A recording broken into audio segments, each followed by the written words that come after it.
it's time for us to start the second session of our seminar. So prepare to welcome our second keynote speaker.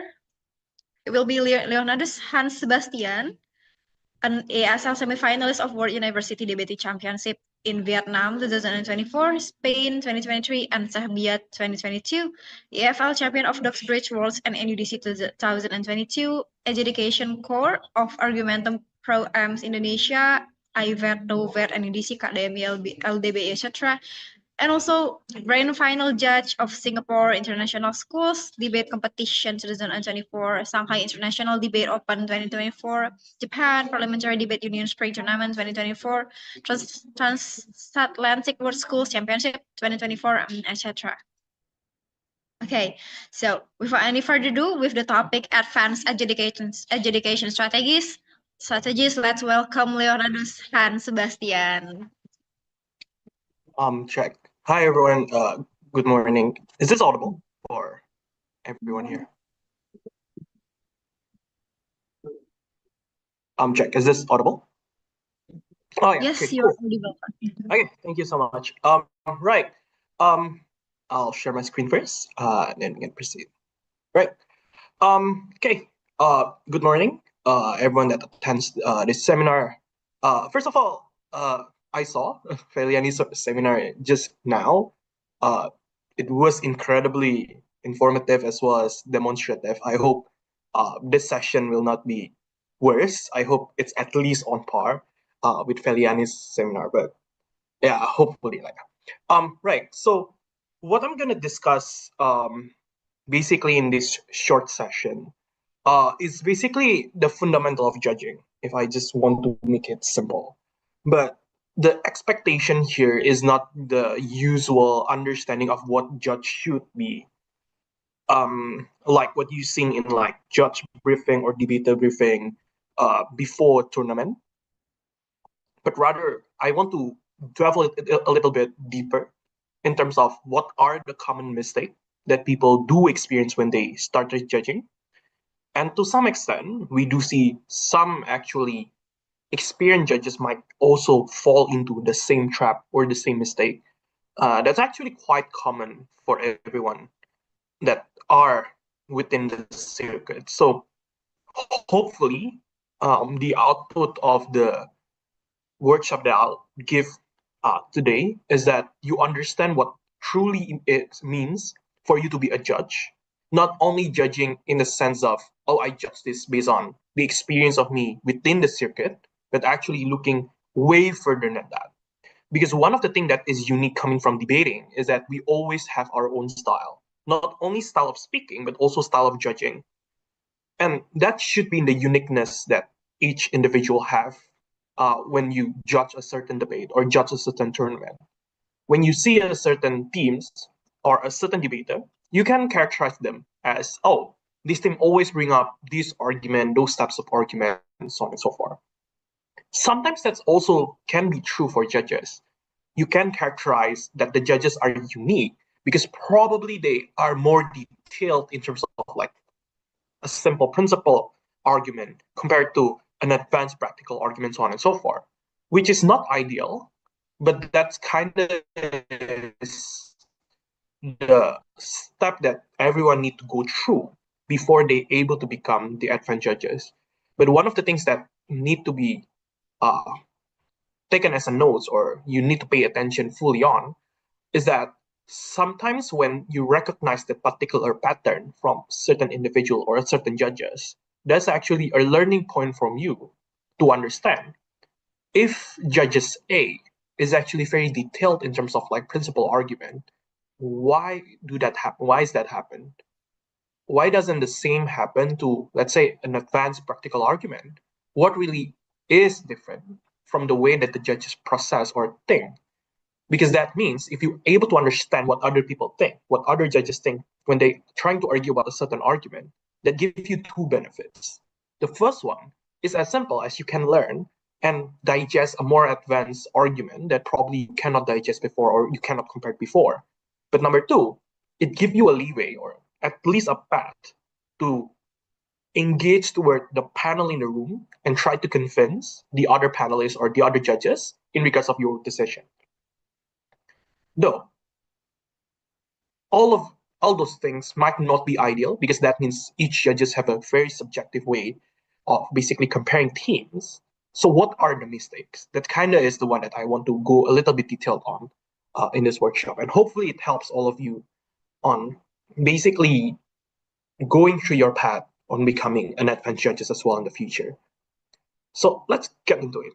The first one, this is actually a common mistake. We always hear something along the line of, we are average reasonable person, or we are average reasonable voters, or maybe in KDMI we say, individu berwawasan global. What is it actually is? We always see those types of table that being served in the judge briefing that say, oh, you should have a knowledge, you shouldn't intervene with the debate, so on and so forth. But is it really true? Is it really like what being explained in judge briefing usually is just like the general understanding of average reasonable voter that we usually just read it through, not really understanding what that really is, and then make a mistake of, oh, the manual says this. But that's not what the manual really tells us. Being an average reasonable voter, or at least in this case, reading the manual is probably similar to like reading an article or reading a book or reading a letter or a message from your friends. There's always a hidden meaning from it, or at least something that they intended to explain to you, but cannot be explained simply because the limitation of word that being given out in the briefing. So what is average reasonable voter? The first thing that you need to understand is that average reasonable voter means that you are not a dumb person. We usually have this types of conversation during the judge, let's say the judge deliberation, that, well, I don't think this is true because the team doesn't explain this. Let's say something along the line of the principle of, what's the simple principle? Let's say harm principle that explain that you able to limit an individual right if it's harming other people, right? That's simple principle. Most judges, or at the very least, newer judges, or maybe inexperienced judges, will have a we'll have a problem of saying, well, by the way, don't forget to mute yourself. Some inexperienced judges might have the issue of saying, well, the team never really explained what harm principle is. But that kind of is the issue. Harm principle, since this is quite a general understanding. Guys, don't forget to mute yourself. Since this is a general principle that most people actually know, it kind of falls into the issue of it's probably a general principle. Guys, can you mute yourself? Okay.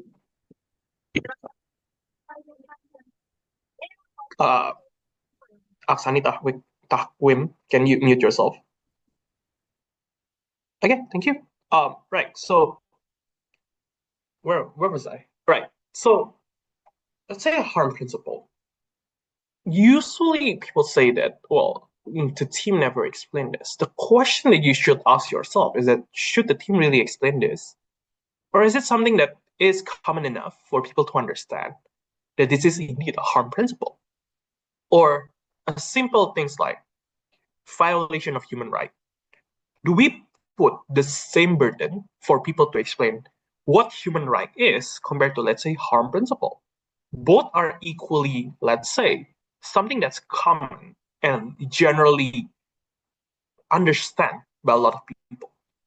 But we usually put different types of burden in these two, simply because we assume that general knowledge means the knowledge that is being known for a person that actually never read the news. The simple things like in an IR debate, let's say about the issue in Ukraine versus Russia, the war between Ukraine and Russia, we assume that this is common because we read the news, we saw it in the common media. And we never really give like the same question, like the deep question of what's the root cause of the war, because we thought that, well, it's common. People know the root cause of the war. But do we put the same burden then for people that try to explain the conflict in the Middle East? Let's say the conflict between in South Sudan, in Syria, for instances, or the Kurdish rebellion in Turkey. Do we put the same question between these types of example to the example of Russia versus Ukraine? The most common answer, at the very least in Indonesian circuit, we put different burden, simply because of the question of, well, I'm not really sure what happened in case of Kurdish in Turkey. But that's actually a general knowledge that you should be able to collect from common media. It's there in Al Jazeera. It's there in CNN and BBC. Why don't we put those two different standards in this between these two types of knowledge? And this is where you as a judges actually have the expectation to also read the news, to also read in the media, in CNN, BBC, Al Jazeera, Vox, VOX, yeah, not FOX. But if you want to read Fox News, that's fine as well. But what I'm trying to say here is that the common mistake is that we say that we are average reasonable person, but we are actually quote unquote actually a dumb person when we put these two different types of standard between these two types of knowledge. So the first thing you should do to internalize what average reasonable voter really is, read the news, read the media, understand the news, because that's a expectation that every reasonable voter should have. That's the first thing. The second thing is you should understand the general nuance of the motion. We sometimes have the expectation that team always need to explain everything in regards of the motion, the setup, the characterization, so on and so forth, or even the definition of the motion. Let's say it's a very philosophical types of motion that we don't really understand what that really is. But the problem here is that you cannot let the team to be the one that give you the basic understanding of the motion. You should already have your understanding of the motion first before you judge the tournament. I know this might sound contradictory with what people usually said about, oh, you shouldn't have the expectation in debate, so on and so forth. It is true that you shouldn't have the expectation of what are the argument comings in the room, but you should have the understanding what the motion is, what the debate is.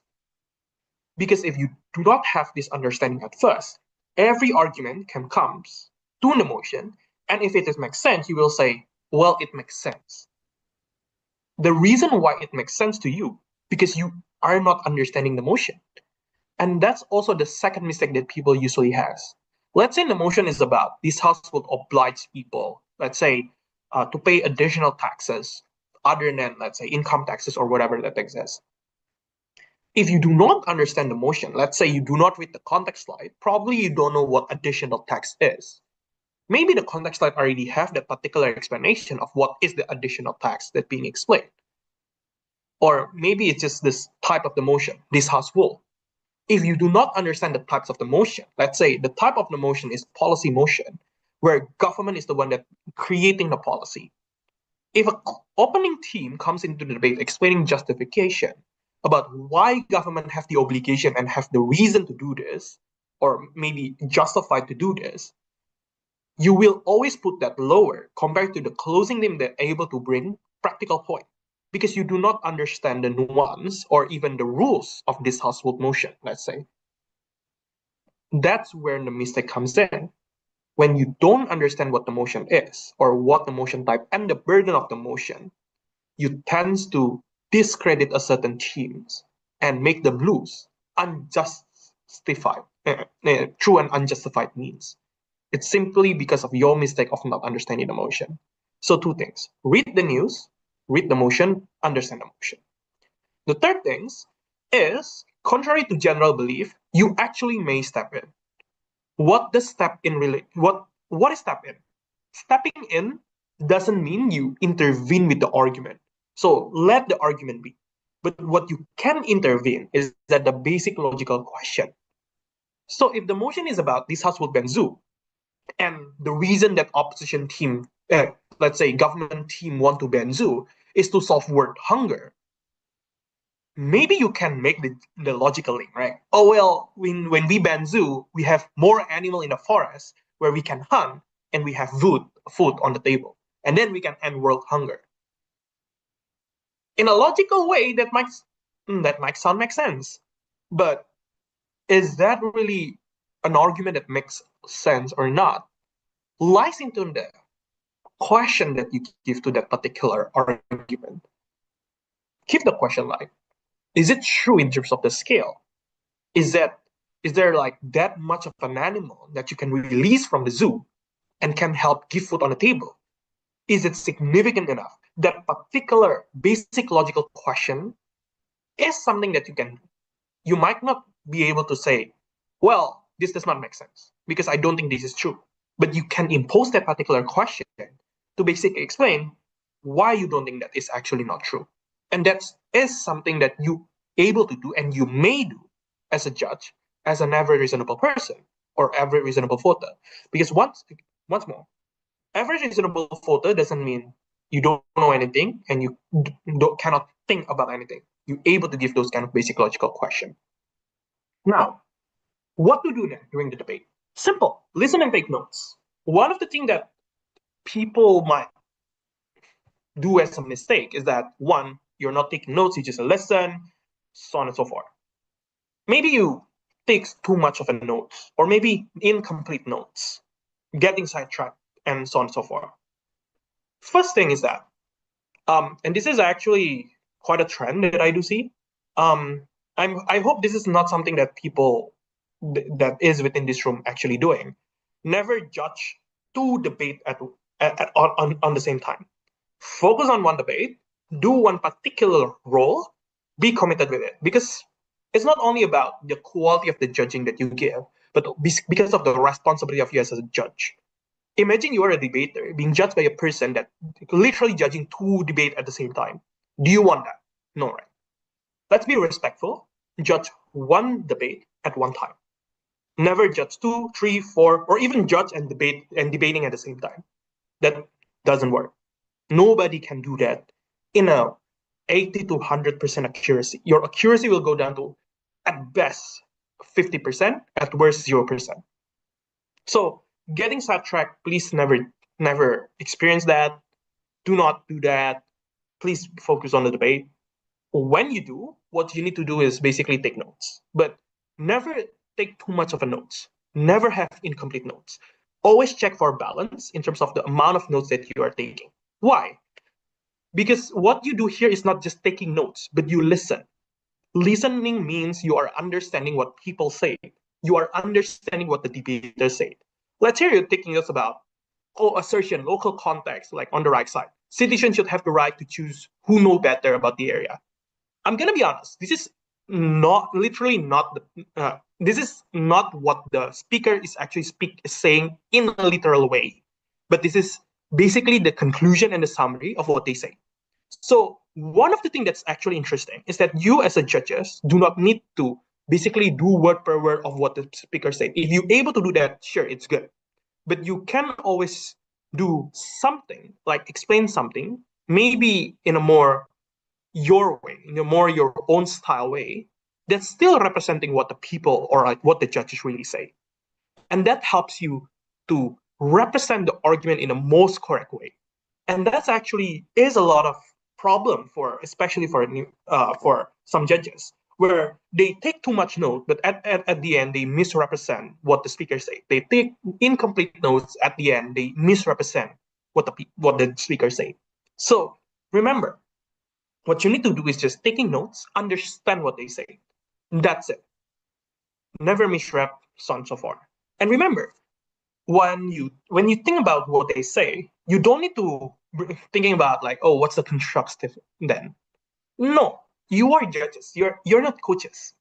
So you can eliminate this one part that might be stuck in your head about, oh, if the speaker say this, what can be improved more, right? Maybe it's for the judges that are more advanced, but for judges that are just starting, or maybe if you have a hard time on basically getting the constructive and thinking about what the argument really is, or like understanding what the speaker say, just eliminate the constructive part. Eliminate what you think about what can be improved and focus on understanding what the speaker said.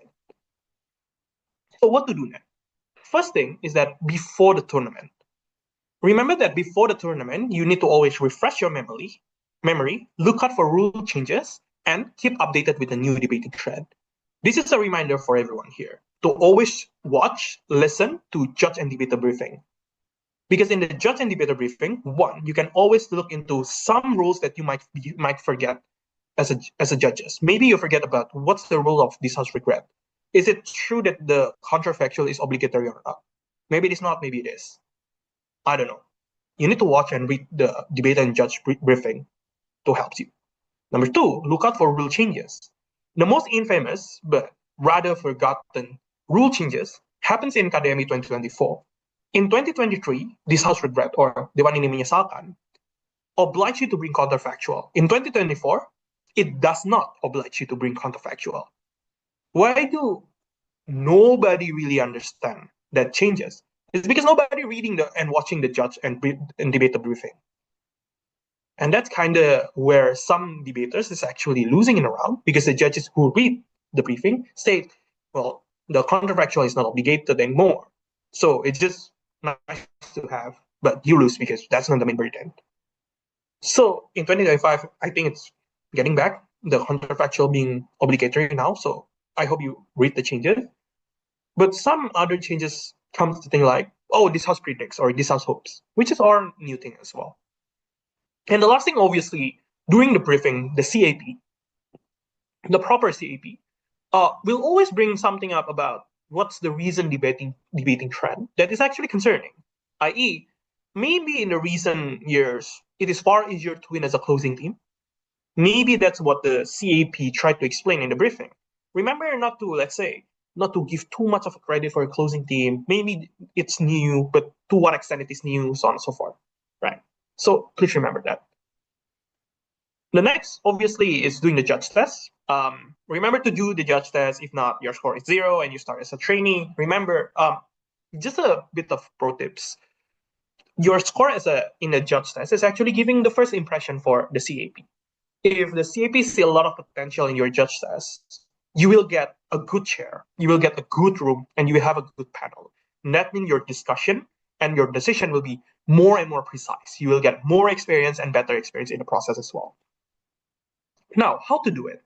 The first, obviously, is understanding what the question really is. There are questions related with straightforward question, i.e., something that's being explained in the judge manual and you just need to recite it. If a thing missing in a room, judge should wait for 5 minutes before informing the CAP. Is it true? The answer is no, because you need to wait for 3 minutes. Simple question. Remember to use the manual. CAP will expect you to get the answer correct most of the time. If you fail in this types of question, sorry to say, a lot of CAP will have doubt on your ability to judge, because that means, one, you are not reading the manual properly, or two, you are not reading the question properly. Number two, long multiple choice. Why do the CAP have the question is basically in the question that you should have every time you're trying to answer this types of question. What you do is basically do elimination scheme. If the CAP gives this type of question, let's say the choices that is valid is actually 5 answer out of 7, what do they expect me to do here? Is it something related, let's say, with the part about knifing, or is it things related with squirreling, for example, something like that? The same goes with essay.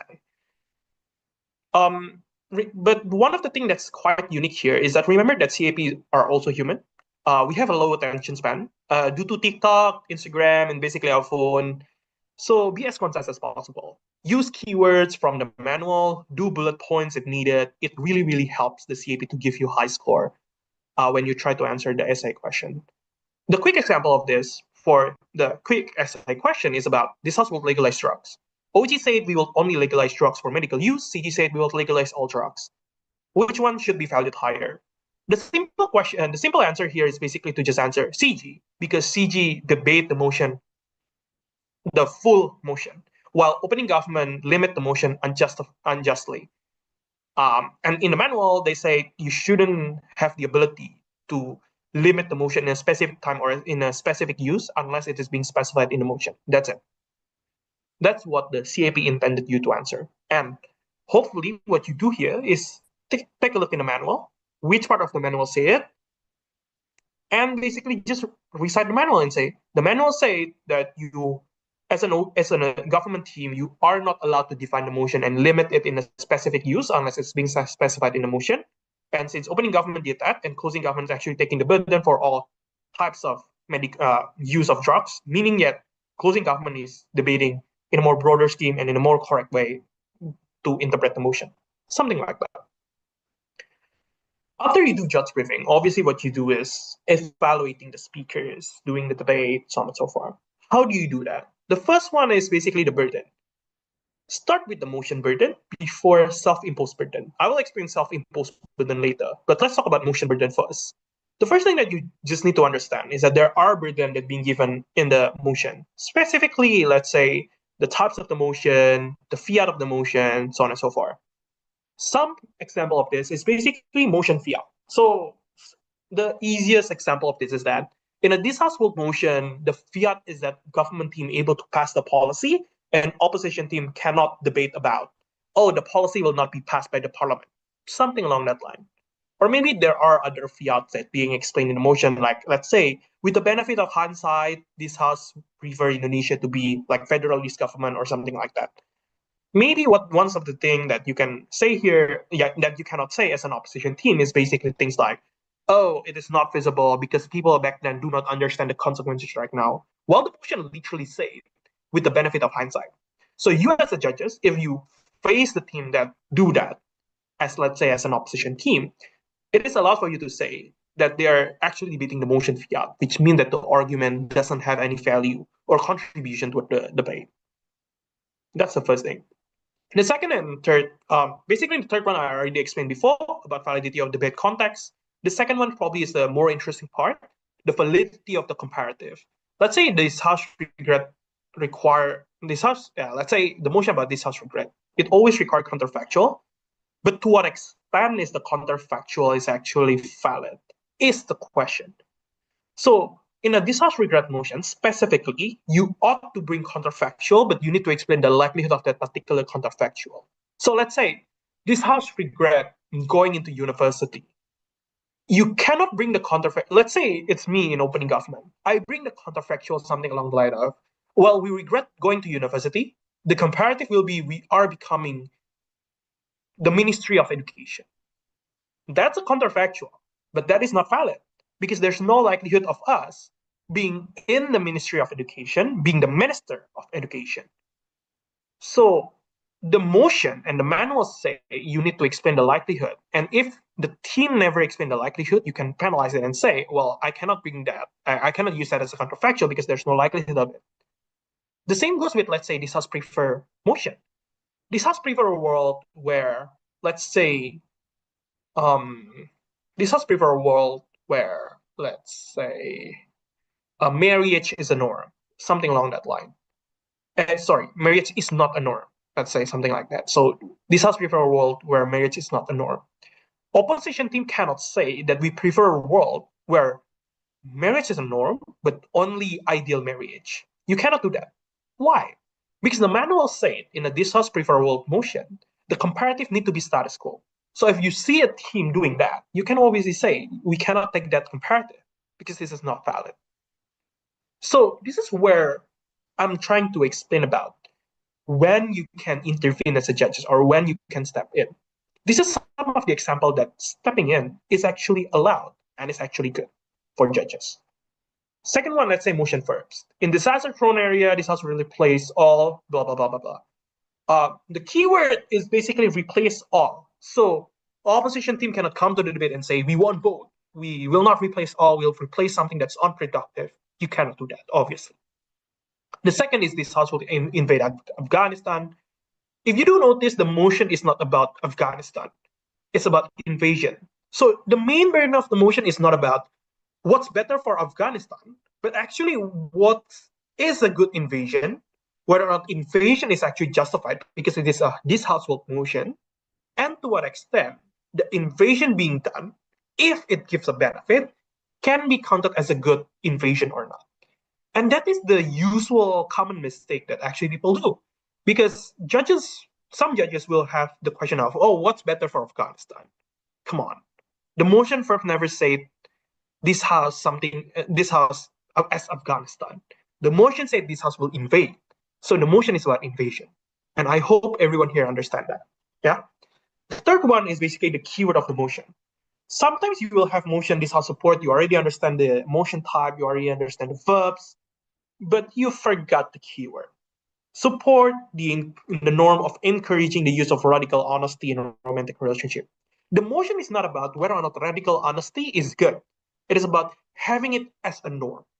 And that's sometimes what people, not only judges, debaters also missing. Because the debater will start yapping about, oh, radical honesty is good because of A, B, C, and D. But never explain why it is as a norm is actually good. The same goes to the judges. When the team explain why this is as a norm is good, since this is the only team that explained that, we sometimes discredit them simply because of the explanation of, well, the other team never talked about why this as a norm is good, but they explained about radical honesty being good, so it's true, right? It's actually not. The team that's correct is actually the team that explained why this is, as a norm is actually good. The same goes with this House of Hosts, the popularization of therapy speak. Team will start yapping about, oh, therapy speak is good because of A, B, C, and D. But the motion is not about therapy specs, it's about the popularization of it. So that's where you need to draw the line. As a judges, you need to understand the manual, motion verbs, and keyword. So you're able to assess which team is actually debating the motion correctly. After you understand the motion, there will be self-imposed burden from each speakers. What I mean by this is that from the motion, they will have an argument. That argument will require mechanization and benefit and harm. Remember that benefit or harm here doesn't always mean about the practical benefit or practical harm. It can be a principal benefit or principal harm. So what are these things? The simplest thing to explain is basically mechanization is elaboration. Process of something happen, actor characterization, and context. The thing is that's actually becoming some types of problem here or some types of mistake is that some judges actually have the expectation of having bullet points of the explanation. If you see the reason like trend in debating in Indonesia, a lot of debaters do like, oh, the reason is A, B, C, D, and E. But we forgot that storytelling types of speech might have a lot of reason or a more elaborative reason. Because elaboration or mechanization here never really means point. It never really means you need to have a lot of process. What you need to have is a complete process. And a complete process doesn't always translate into a lot of process.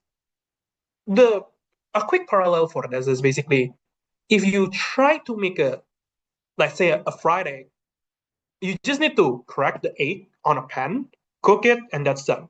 It's a complete process, just one step. Does it require for you to crack the egg, crack the egg, mix it, add salt, add sugar, let's say add caramel on it, add cheese, or something like that before you fry it? The answer is no, because it's nice to have, but it's not obligatory to have or not mandatory to have. So that's where you as a judges need to understand the difference. You have fried egg that's being fried by cracking the egg, and that's it. Then you have another fried egg where you put cheese, salt, pepper, sugar, or whatever. It's nicer, but it is not mandatory for you to explain the benefit and the harm. If you want to explain it, the benefit is probably the same. You're not hungry anymore. You get protein, and that's it. But it's just nice to have. It is not must have. So that's something that you also need to pay attention to as a judges. And understand that sometimes the explanation might not have bullet points. Let's say something about the egg before, the argument basically, oh, I will explain to you what's the ingredient to make a good fried egg. The first speaker said, first you need to have salt, second pepper, third sugar, so on and so forth. The other speaker said, this is how you make a good fried egg. You need to crack the egg, add some sugar in it, then you mix it, then you add some salt in it, then you mix it. When you fry it, do not forget to add some pepper. It's basically two of the same thing, but just a different way on explaining. So always remember that more points never means better. It just means it's a different way for you to explain this. And some points are actually overlapping to each other. So let's say, oh, this is how you actually make a good fried egg. First, add salt. Second, add sugar. Third, add some pepper. Fourth, add some MSG. Fifth, add some caramel that's being reduced to make some types of sweet powder. It's basically just making a sugar from caramel. So it's basically the same thing, like sugar before. So always pay attention to that. Sometimes speaker will have same reason, just make it a little bit different. Be careful with that. After that, obviously you need to compare teams. The first things that you compare, oh, this is for BPA, is evaluating the top half.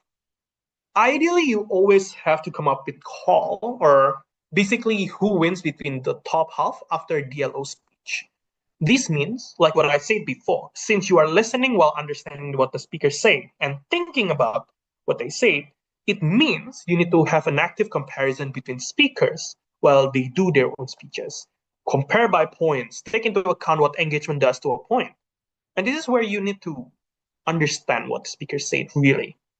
Because when you understand what they try to say, you're able to infer, is this a mitigation? Is this a neutralization? Or is it a flip toward a certain argument? If it's just a mitigation, that is not enough to make them win. If it just neutralizes their argument, it is not enough to make a team wins, because that means it's just neutral. If it is a flip, however, this is where things get interesting, because that means if it works, the other team wins. Yeah. Right. So the next thing is basically engage. Right.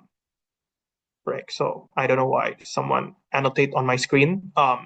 Please don't do that. Next is basically engagement can come from argument as well. When you try to do active comparison, remember that contribution sometimes like argument is also types of engagement, maybe implicit. Something is along the line of, let's say my argument is about fried eggs is actually good for health. Opposition never really bring any engagement. What they say is just like fried egg is actually bad for health. It is an engagement because it is a clashing point, and indirectly it's engaged toward proposition case. That's where you can explain, well, there's no like say label of rebuttal or label of engagement, but this is a response toward the other teams, something like that. Next is basically when you have a lot of clash. So which one to prioritize? The simplest answer, basically follow the manual. The first one is what team explicitly agree as an important thing. So let's say teams agree that health is the most important thing. You should prioritize that. If there's no explicit agreement, then implicit agreement. If team never say health is a good thing, but they infer it from their argument, so that is an implicit agreement. But if there's no agreement on that, then the reasoning on importance. Let's say, oh, health is important. No, being not hungry is important. Just see which one explain better in terms of maybe not being hungry is good because you can have much energy and you are actually good to go to do your activity, while the other team said, well, health is good because that means we can go have some fun. Obviously, the other team that say being not hungry is good is more important based on that explanation alone. Lastly, is obviously average reasonable voter decide what's important if all those three things never being have agreement on. Cool. The crucial issue here is that there are common nature of some points, i.e. philosophy equals practical, simple. Rebuttal equals argument equals contribution, simple. Some of the thing that's maybe a mistake from the judges is that they treat mitigation as a way for team to win. That's not true. Remember that mitigation is always less valuable than when you have an exclusive benefit of harm if it is not being engaged. So mitigation is only mitigating or reducing the likelihood. It's not diminishing the entirety of the likelihood. So the common nature of it is that it's less important than exclusive benefit of harm. Attacking worst case obviously is worse than attacking best case of the other team, because if you are only attacking the opponent worst case, that means as a judges you can just say, well, you're just taking the worst case, and that's kind of not charitable enough for the debate. And we're not sure to what extent the worst case happened. When the teams attack their best case, this is obviously the time for you to say, well, since the team able to basically neutralize the best case, there's no good case anymore from the other teams, something like that. Prerequisite obviously takes primary. If something's happened before the other and is actually the reasons of why the outcome happens or the process after that happened, then obviously it takes primary. Some types of notes here is that extreme case is not always charitable. It's not always uncharitable. The basic example of this is that sometimes people will say, in a motion about feminism, a little bit trigger warning here. In UK, for example, after Manchester United or a certain team lose in a certain hometown, the number of domestic abuse rises. And that's why we need to regret professional sport, something like that. It might sound extreme, but this is not uncharitable because this extreme case actually happened more often than we think it is. It's actually happening in the majority of the household there. The same goes with basically a lot of things about patriarchy and misogynist. There's a lot of things about patriarchy and misogynist or homophobic nature, for example, that might sound extreme, but it's actually common things to happen. So please make sure that when you say something is extreme, please check whether or not that extreme case is actually common or not, because most extreme case is actually quite common, i.e., when we talk about, let's say, government censoring the media, it sounds extreme, but it is actually true in, let's say, in Philippines, in Myanmar, for example. So please check in terms of the context there. And lastly, obviously, contribution can have neutral value.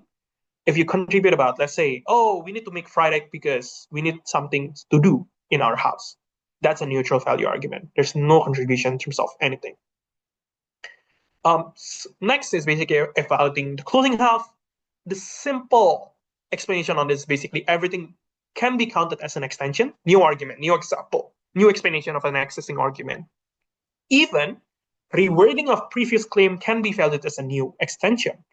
However, the question is just to what extent that particular extension contributes to the debate. New argument can be new, but it might be not contributive enough. I will explain later in terms of how do you compare that, but just remember that the closing extension not only comes from their speech, but also come from POI. So remember to listen to the POI. There are judges that not really, maybe some inexperienced judges might have the, not audacity, but rather the habit not to listen to the POI at all. But actually some POI is actually very, let's say, deadly. So please remember to listen to the POI because that counts as an extension.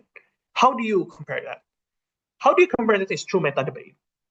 Level of importance. Some example of this is basically level of vulnerability. Indonesian speaker love this. Who are the vulnerable actor? This is the vulnerable actor.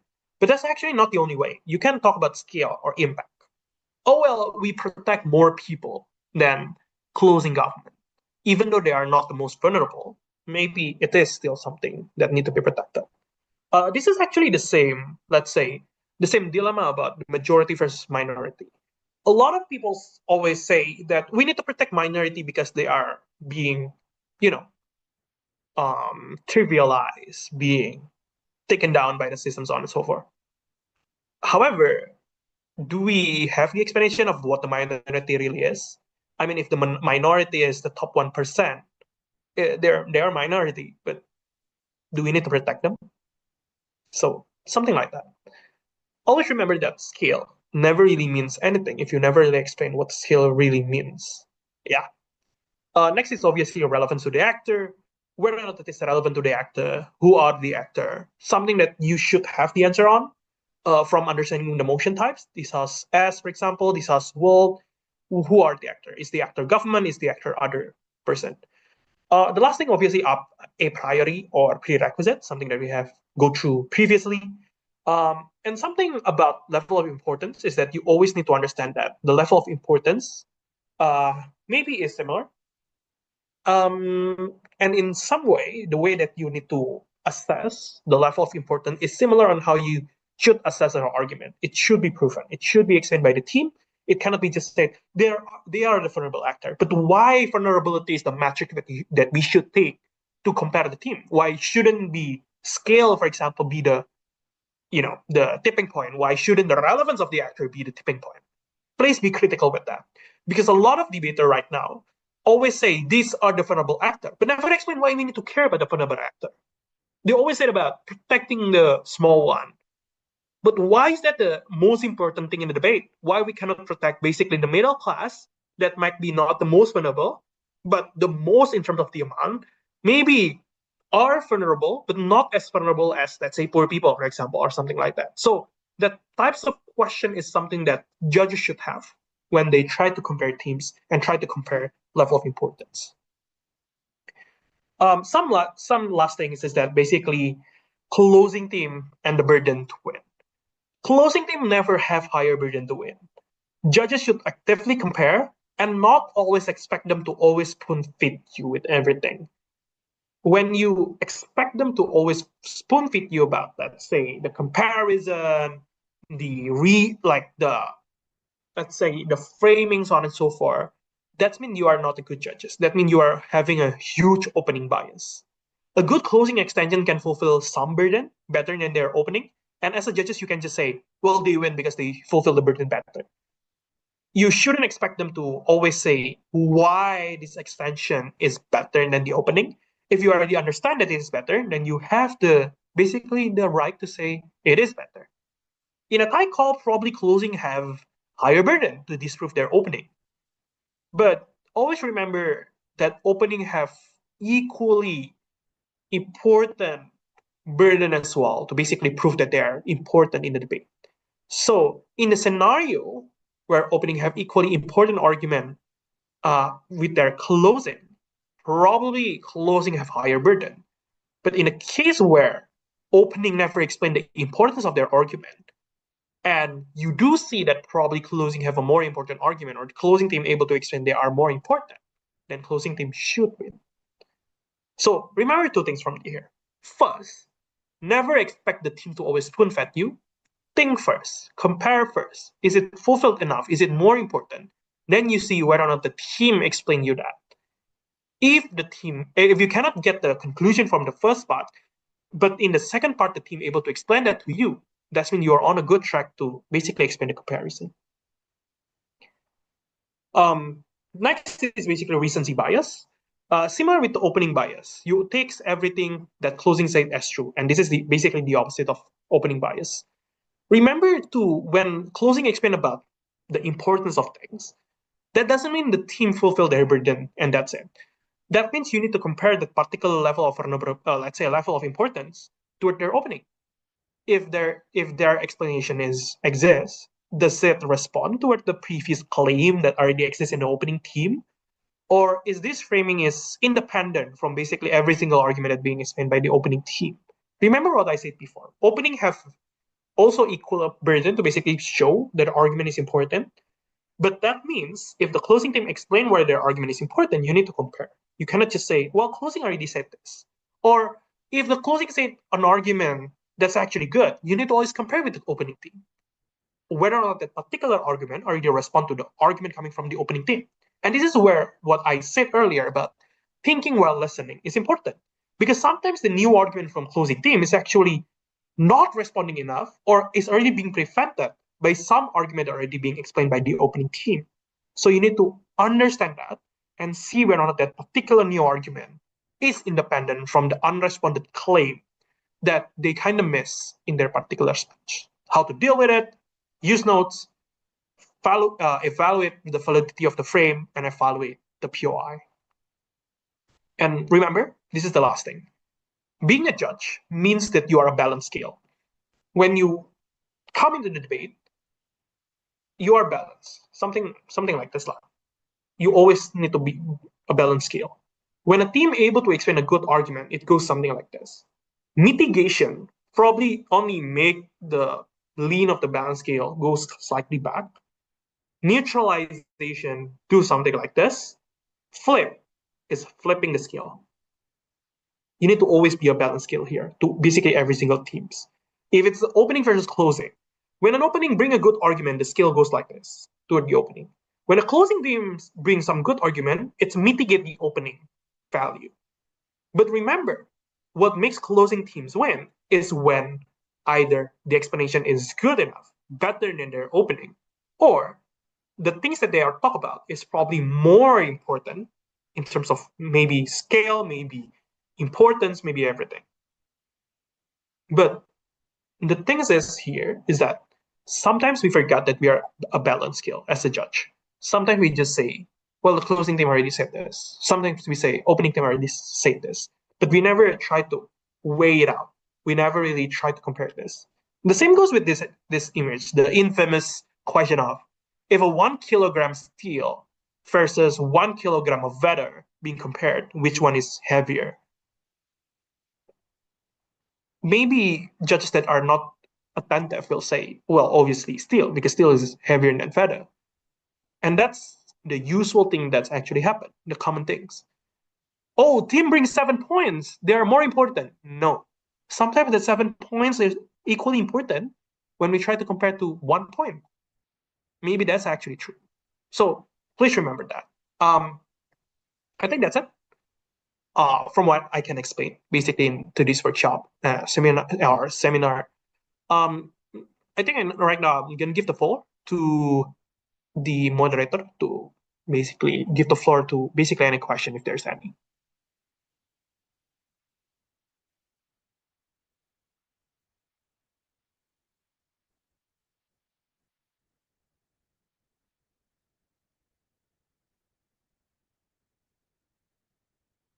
Okay, right, Salva, I think there, yeah, I think yeah, go ahead. Thank you so much for the chance, Kak. So I'm Salva from Smart Sumsel. Here I would like to ask regarding the oral adjudications. I ever sometimes doing OA with my junior in the school. So with this, which is still messy because yeah, this is just the first time I get into like adjudication seminar, right? So my question is actually very simple. What is like the basic structure of judging? Okay, I know there are three, right? Like general comments, deliberations, and also feedback. But what are the branch of that each structure? Like in the general comments, what is the bare minimum of substance that we need to have? Like what is the also the feedback and also the deliberations? I think that's it. Yeah, thank you, Salva. That's actually an interesting question. So first of all, contrary to the general belief, general comment is not actually obligatory. It's not actually mandatory. General comments is only important if there are reasons in the general comment that leads into why the decision is like that. So probably you can skip general comments if it is not necessary. That's the first thing. The question, wait, just a second, yeah. Right. So the question about the structure. So in terms of OA, the basic structure, there's no basic structure actually, but there are common things that you should do in OA. The first one is basically summarizing what the teams explain. If it is in an ancient Asian parliamentary, then summarize what proposition say, then summarize what opposition, then after you summarize what proposition say, a good judges will always have something along this line. To what extent do we value this point? Is it complete enough? Where do we draw the line? So let's say you value proposition team to the extent we value the likelihood, but we didn't value the impact too much, and we only value the impact toward this extent. It actually helps to give the understanding to the team that this is where the judges will compare that particular point. This is where we draw the line. This is where we understand your point to that extent. Then after that, what I usually do as a judge is that I try to compare that particular specific point toward whatever response coming from the other team. Let's say opposition team responded to this point by this way, then explain either why this is enough, why this is not enough. Let's say something along the line of, it's able to mitigate. But mitigation doesn't mean the point is gone. It just means the likelihood is reduced a little bit, like only reduce the likelihood slightly. And then after that, I try to compare it to probably a similar point coming from the opposition teams, if that's the case. So basically, summarize one point first, explain to what extent you value that point, then bring out the engagement from the opposition team, then bring out the argument that responded to that particular point, then determine whether or not a proposition team win that particular clash or not. Then bring out the second or third point from the proposition team that you're able to summarize, then do the same thing. After that, reach the conclusion. Let's say proposition team win all clashes, obviously proposition teams win. In the case where proposition team win one clash, opposition team win one clash, then what you need to do next is explain which one have a more level of importance. Then you can wrap up and say that's why certain teams win in the debate. That's like the basic structure in terms of Asian parliamentary comparison. If it is British parliamentary, then you basically do that same thing, but just with 6 comparison. OG versus OO, do those things. OG versus CG, do those things. Do conclusion, then OG versus CO, so on and so forth. I think that's it. I hope that answered the question. Yeah. I believe next is Ong Yusin. Yep. Thank you, Salsa. Ong Yusin. Sure. Yep. Check. I'm audible. Yeah, you are. I would like to ask something still related to debate, Kak, which is for reply speaker.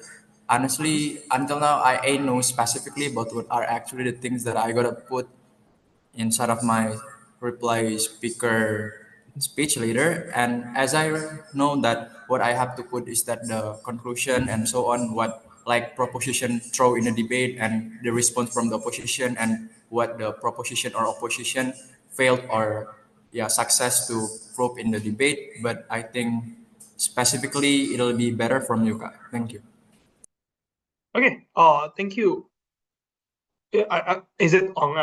I hope I didn't pronounce it wrong. Right. So, I think it's a better question to ask Feliani because Feliani is the one that bring like the debate seminar, but I'll answer it as well. So, basically, reply speech, yes, it's kind of like just a. So basically, reply speech is you are actually as a judge, but you are as a debater. What do I mean by this is that when you are judging, when you're giving an oral adjudication, you summarize the point and you compare that to what extent the points actually stand, so on and so forth. That's actually what you do as a reply speakers. So what you do here, you summarize the point from your team, explain to what extent that particular point have been proven in debate. So probably similar to judging earlier, but the difference is that you are biased. You are okay to bring more example in a comparison. So let's say you have a point about it will help. Let's say this house will benzo. Your argument is basically it will make government have more money or something like that. Or maybe explaining about animal does not have the same principle of protection compared to a human being. So that means what you can do here as a reply speaker is basically bring more example. So let's say this is a parallel example about in a human survival. In a forest, you are allowed to basically eat everything if it is talking about your own survival. But that's not the case, let's say, for human to human. You are not allowed cannibalism or something like that. Hence, principle-wise, probably it is more apparent and more common to have human to protect human rather than human to protect animal, even though animal have to some extent some right in there. It is not a new argument. It's just an example of the argument that you already bring before about the principle of animal protection that is not as important as principle of protecting human, something like that. Then obviously compared to the other teams, and obviously in a biased way. So the way to be a good reply speaker is actually to twist and frame the argument that sounds good with them, in my own word, is the most ridiculous example that you can think of. Something along the line of like, let's say about the motion about this house will Banzu again, let's say. The argument from opposition team is basically along the line of like education, something like that. Right. So opposition team brings about education. Okay. That's why you don't want to ban zoo. Okay, cool. So let's bring all the children to the zoo, let them see the giraffe, let them see the elephant, then go home and talk to their mother to say, well, I want elephant plushies. Then you ask them the question about, how do elephant, let's say, what do elephant eat? Then their answer will be watermelon, because that's what they fit them. Is it actually true? Probably not. To ask them about, oh, what lion do when they're bored? Oh, they're just sitting there, just watching. That's probably not true in the wild. So, what education here that's tried to those kind of kids? This is not a response. This is just an example of the argument that is being explained by your opponent. It's just a framing. So that's what you do as a reply speaker. I hope that answered the question. Yeah. Oh. Sure. Yep. Next, I believe it's Fari. Yeah, well, thank you very much for the chance. My name is actually Rizky Mahendra. I'm from Semansa. Yeah, I use my friend's device. So actually, I have a questions related about weighing itself. Like I want to ask what are like some effective method that we can use to identify the comparative weighing mechanism in team that sometimes do not explicitly state them. And second question is that sometimes I found a judge like they decide the winner is by his idea. For example, when I state it, when the oral adjudication at the adjudicators, they said, "Oh, you cannot say it because I can easily flip it." So my idea is actually not against my opponent, but my idea is against my adjudicator itself. Like sometimes I think it's like kind of annoying for me. But I want to ask, in your perspective as judge, is it okay if judge against the team idea with his idea to decide the win? So it's not the weighing based on the team itself, but they weigh the winner based on their perspective like that, based on the judge idea itself. I think those two questions, please answer it. Thank you. All right, thank you, Rizky, for the question. I think again the first question probably is a little bit closer with Feliani's seminar. But yeah, I'll answer it anyway. Basically weighing. So the way for you to basically compare and weigh compared to your opponent is basically, I'll just go back a little bit. So probably similar to this. It's basically just follow the meta debate. When you try to compare, level of vulnerability is obviously one thing. Scale about how large your impact is, relevancy to the actor, a priori or prerequisites is probably something that you can do. The way to basically compare that is basically try to compare and try to simplify the particular impact that you have. Let's say the impact is actually helping a lot of people. To what extent you help a lot of people? How many is that? Probably in statistical wise. Show how big it is. Probably true example is something that's easy. Maybe the example probably, let's say, something earlier about this Haswobensu types of thingy. The explanation is basically protecting human. To what extent do you protect human versus protecting animal? Because if we try to protect human, then the question is about the scale. To what extent we able to help human when we release the animal to the wild versus to what extent we able to protect the animal when we try to protect them inside of the zoo, for example, or something like that. Probably along the course of when we release the animal to the wild, probably it's only able to fit one family. When we protect it in the zoo, probably there's no tangible benefit of family getting food. Probably that's where it's becoming less, but it is bigger in terms of the impact because everyone can get the entertainment and everyone get some type of enjoyment. This is not as valuable as food, but the benefit of food is questionable in terms of the scale or whether or not they're able to save people. So it is more important in terms of the large scale of entertainment, something like that. The second question, however, about is it okay for judges to be, comparing to their own quote unquote perspective or idea? The obvious example the obvious answer for this is so people will expect the answer to be no, but the answer can be yes. So it really depends on emotion. The main reason why it really depends on emotion is that if the judges step in and say the argument shouldn't be something like that, but it should be X. Let's say your argument is A, and the judges say no, the argument should be X. The way you need to evaluate this is basically asking the question whether or not what the judges say is actually true in the perspective of the motion or not. So let's say it is true in the perspective of the motion. Then is your argument A, is it actually true based on the motion or not? Because if your argument A, does not relate to the motion, or in this case, the relevancy is probably less compared to argument X or something like that, then probably the judge is allowed to do that. Remember the first thing that I explained in this slide. You're just able to understand the general nuance of the motion. Let's say something along the line of this house will ban zoo, something like that. Let's use other example. This house will legalize prostitution, something like that. If the argument from the team is something along the line of we get taxes, obviously we get taxes, but this argument might be true. But to what extent this is important to an emotion and relevant to the core of the debate it's probably not there. When the judges say, well, you shouldn't bring that because we get taxes anyway, we're not sure the benefit of taxes, probably a lot of taxes being corrupted anyway, it is actually a valid question because that particular argument doesn't touch the core of the motion. But if the judges say, well, it's basically wrong, we do not get taxes, maybe let's say you bring the argument about feminism, why feminism is liberalizing women when women have the choices to be prostitute or not, something like that. Then the judges say, I don't believe this is true because I don't believe this is something that is within the core of feminist movement. Then that is where the judges step in. Because for one, this is wrong. Feminist movement also have the core of choice feminism as one of the things. But number two, it means an argument that does touch the core of the debate being dismissed by the judges. So it really depends on the situation. But to put it simply, that's the two situation that you're in. If your argument itself is not too relevant with the core of the motion, then the judge is allowed to do that. But when your argument is already within the core of the motion, or even relevant with the motion, then the judges cannot do that, to put it simply. I hope that's answered the question, Yariski. Yeah, that's very answering. And maybe one question left, big toward what you stated before.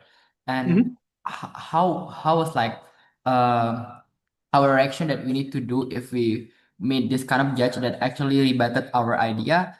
And yeah, do you have any sort of suggestion like how we need to give a reaction toward this judge that sometimes he rebut our idea, that yeah, he compare our idea with his idea even though our idea is relevant with the motion itself. The easiest answer to that is that one, never take that as a personal attack. What do I mean by this is that as a debater, we never able to control who judge us, right? It's CAP who decided, it's judges who decide the result.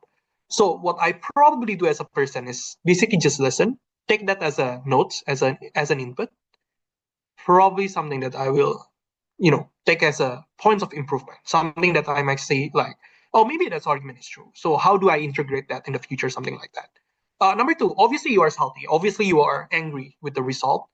Consult with the CAP, report to the CAP about the issue, maybe through judge feedback, maybe through form that the CAP provided to you, so on and so forth. But obviously we cannot change the result. It's already set in stone. Nothing can be done, so on and so forth. So what I probably will do afterward, after I report everything, well, basically reset, basically stop, listen, try to think about how do we get better in the future to prevent those types of things to happen. Trust me, if you are a good debater, if you have a very good claim, if you have a very good point, even the smartest judges in the world cannot respond to your argument and will credit you to win. Because I believe even though judges doesn't have, let's say, equal capabilities to one another, there are some good judges, there are mediocre judges, so on and so forth. But I believe if you are good enough as a debater, every judges will always give the win to you. I hope that helps. Thank you very much, Kak. It's very answering my question. Yeah, thank you, Risky. I believe we still have times for additional question, if there's any.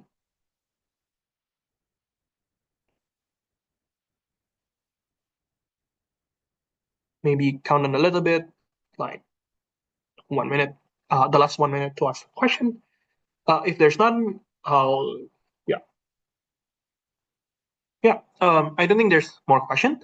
So thank you everyone for listening and basically tuning in to basically this short presentation. I'm gonna give it back to Balkis as the moderator. Thank you. Okay. All right. Thank you so much, Kak Hans, for the presentation, also question and answer session. Okay. I think that is also the end, designed to end our seminar today. But once again, I would like for everyone, I would like to extend our biggest gratitude to our amazing and honorable guests, Kak Feli and Kak Hans. This is such a memorable and valuable experience that we have with us all, of course, but even personally myself, I really had such great session in here, learning a lot. Okay, ladies and gentlemen, I'm Balkisha Kausar as the moderator, and this is the end of our seminar. I'm wishing the best luck for everyone for the participant competition too. Yeah, I'm ending my session and goodbye. Thank you so much, everyone. I'm giving it back to the Master of Ceremony, RKN Amel.